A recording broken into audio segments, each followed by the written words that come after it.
J'ai rêvé que le jour se levait de la même manière pour tout le monde et que sa lumière permet aux bourgeons une agile éclosion.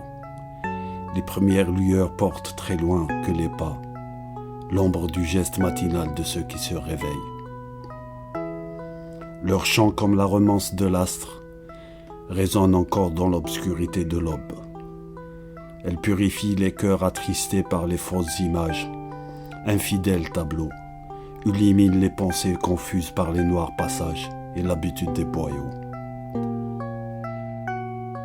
Je révise les sillages de tes pas, peu enfoncés mais chaleureusement façonnés. Un léger ton pour ne pas froisser les empreintes, signature crédible de tes aïeux. Moi, dans la perspective de voir un autre éclat de la lumière, mon conscient se réveille au réveil de la ville, avec ses divertissements pour occuper ceux qui suivent les pas, et ses bruits pour masquer l'appel de la voix.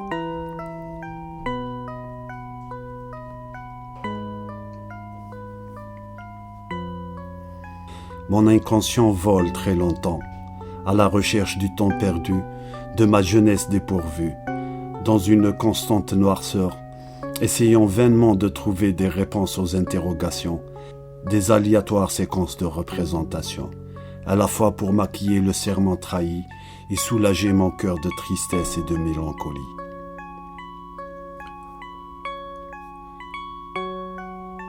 Mon inconscient vole et ne parle pas, il monologue, et ce verbe ne creuse pas dans mon âme le témoignage profond où se dégage le premier grain de l'histoire. Au bout de l'extrême rempart, tu te familiarises avec l'étrange et l'inconnu, sans jamais pouvoir ni savoir l'éclaircir.